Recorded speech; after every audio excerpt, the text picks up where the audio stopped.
And this was super hard. Like the person that I'm about to say for the 5th spot, you guys might think it's a little too low. And that player is going to be none other than Seattle Surge's Pred. Pred ended stage 1 with an overall KD of 1.13, which put him at number 6 out of every player in the league so far. When we're talking about hardpoint, he had a 1.14. S&D, it was a 1.02, but with a very high first blood percentage in 18.9, as well as a 1.15 in control. Now, this is all with a sub. Pred is the main sub player for the Seattle Surge. This is the Seattle Surge that got 2nd place at this major. And I know some of you guys out there probably are thinking that he is way too low. I personally think Pred is one of the best players in the game, one of the best SMG players in the game. Obviously, that's why I have him in my top 5. He's definitely in the category of top 2, I would say, when it comes to the SMG role, or top 3. I had Pred coming in number 6 overall when it came to KD. Number 3, he was number 3 when it came to hardpoint kills, number 5 in hardpoint KD, number 3 in hardpoint damage, and number 9 in hardpoint time. So when it comes to hardpoint, he was one of the most influential players, most submachine gun players in the entire game so far. And then his S&D was right there as well. When it came to his kills per round in S&D, he came in at number 5.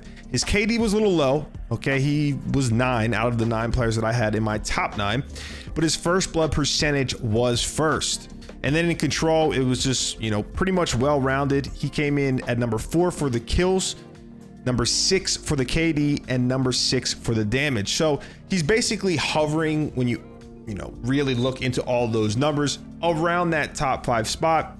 And like I said, it's not just the stats. I think Pred is a phenomenal player. I don't think he puts up empty stats by any means, but there's just a lot to look into it. And I mean, these are my opinion at the end of the day. And honestly, all of these guys could realistically be interchangeable. And then coming in at number 4, guys, is going to be NYSL's Kismet. Now, he did get the MVP for the first major, and you're going to be saying, hey, well, how can you have him at number 4? He got the MVP at the major. I said this. It isn't just the major. It's the entire body of work, okay? It's all of the qualifier matches. It is the major. And while I think that Kismet definitely deserved the MVP, you could say any player on that NYSL team deserved the MVP at that major. They all played phenomenal. They all looked like they were levels ahead of everyone else, but that was just one weekend. So like I said, anyone could have gotten the MVP, but I do still think Kismet is one of the best players in the game. That's why I have him at number 4. And Kismet's stats may not be as impressive as a lot of the other players that I have on this list. In the entire stage 1, his overall KD finished at a 1.02. When it came to hardpoint, 1.0 on the dot. He did have the most hill time in the entire league. And then in S&D, he averaged a 1.14. 17.6% first blood. So he actually came in at number 2 for my players, right behind Pred. And then his control, a 1.02. But here's the thing about Kismet, okay? Kismet is one of those players who is super aggressive, the bulldog, right? He is constantly going to be trying to make plays that are going to help the team, whether that be pushing out a lane, holding a cut, getting hill time. It doesn't really matter. He's going to throw his life on the line. That's why he's around that 1.0. Right? Because he's being very impactful when you actually watch his gameplay. But a lot of the time, that means that he has to be in these tough situations that if you get a kill or you get 2 and die, that's all you need to do. You need to be the entry man, or you need to pick up this lane and just get that 1 kill, guarantee that 1 kill. That's what he does. So even though his KD isn't as great as the others on this list, I think you'd be stupid not to have him in the top 5. And then coming in at number 3 is the other half of the Seattle Surge duo. It's going to be Sib. And if I'm being completely honest, this Seattle Surge duo is one of, if not the best duos in the whole league right now. I'd say Sib is one of the most talented players in Call of Duty right now. He is still young. This is only his 2nd year in the league. But for the entirety of stage 1, he ended with an overall KD of a 1.13. When it came to SND, not too shabby, 1.02 with an 11.8 first blood percentage. And then control, he had a 1.12. Now Sib, while he is definitely well-rounded, he was an absolute respawn powerhouse. So when it came to my, top 9 players in the game right now, Sib ended at number 1 in hardpoint kills per 10 minutes, at number 1 in hardpoint damage per 10 minutes. Then when it came to SND, he was number 4 in the SND kills per round, as well as number 5 in First Blood, so pretty much in the middle.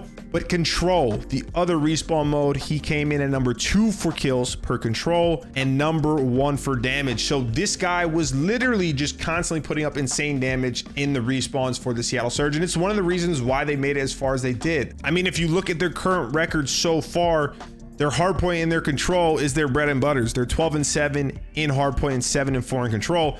So Sib is doing a lot of work when it comes to this team in the respawns. And yeah, I love watching him play. He's got a certain swag about himself that no one else really does in the league. So it makes it more entertaining for me. And then coming in at number 2, this might be a surprise, but it is going to be Toronto Ultra's Scrappy. Now, this is the new kid on the block. He's got a lot of attitude. He's got a lot of personality. And he's fucking disgusting. If we're being honest, he is the flex player, I guess you would say, in this game. He's one of the most aggressive players in the game. And he's one of the most talented in the game so far. Like I said, he has this certain personality that is very entertaining, and you know, he likes to talk his shit, but he can back it up, because in stage 1, he ended with the number 4 overall KD with a 1.14. In hardpoint, it was a 1.08. When it came to SND, it was a 1.10, and control was a 1.28.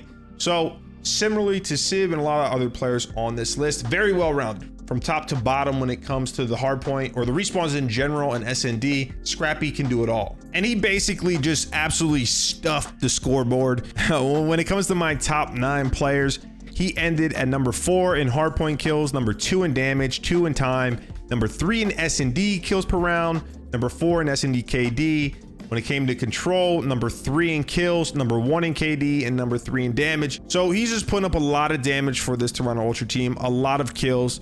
And he's very aggressive. His style of play is different than a lot of players with that tact. He likes to challenge. He's very confident in his ability. He likes to ego chow a lot. He's very fast. He's quick to think of his next move. So he's very entertaining to watch, very exciting. I'm excited to see kind of how he performs for the rest of the year, you know, how he just grows as a player. And really, we could see his true potential as a player in this league. Right now, though, number 2. And number 1 is going to be NYSL's Hydra. And people might hate on this one. Yeah, I mean, I don't know if you can hate on it, but I do have an opinion on Hydra and his playstyle, but it's just so hard not to give him the top spot when we're talking about the entirety of stage 1 so far. With a sub, Hydra ended the stage with the second highest overall KD, 1.16. Hardpoint was a 1.17. S&D was a 1.03, and then control was a 1.18. And he was doing this with a sub. Now, Hydra isn't a player that is super aggressive. He's more of the methodical type, okay? He has Kismet, the bulldog, on his team, who is going to be that entry man a lot. And while Hydra, I feel like, can play slow at times, I've said this in multiple different situations, he could have played a little bit faster. You know, maybe he was playing a little bit too selfishly in certain situations, because out of the players that I thought were the top 9 in this stage, he came in at number 2 for overall KD, number 2 for hardpoint kills, number 2 for hardpoint KD, number 5 for hardpoint damage. When it came to SND, was number 7 in kills, 6 in KD, 4th in first blood percentage, and then control, he was 1st in kills, 3rd in KD, and 2nd in damage. So he basically, from top to bottom, was at the top of every single statistical category for the most part. Okay, now no one's perfect, and while I said it's not all just about the stats, you know, I got to watch a lot of this NYSL team, even when they weren't performing in the qualifiers and then the actual major, and it just seemed like Hydra was so hard to track down, so hard to actually really shut down. It was very rare that he had a bad game, and that, you know, you could say that comes with his play style, how he kind of approaches the game. But I think it works. It works with his team, at least right now. You know, you have to give credit to the rest of his players on NYSL, but you also have to give credit to Hydra where it's due. He's been one of the most talented players in the league since he's been in the league. And while he can be a little selfish at times, I think for me, right now, he deserves the number 1 spot. I think he deserves the top spot. He's absolutely disgusting. And that's where I have him. Now, if you guys disagree, let me know. Okay, you know what to do. You can put it in the comments, tell me I'm an idiot, or agree. I want to know who you have as your top 5. Just because you're watching this up until this point, I'll give you who I had in my top 9. It was Celium, Skies, Afro, and Priesta. I hope you guys liked the video. Don't forget to like, comment, and subscribe. Do whatever you got to do, man. I'm gonna see y'all when I see y'all. Thank you for checking it out.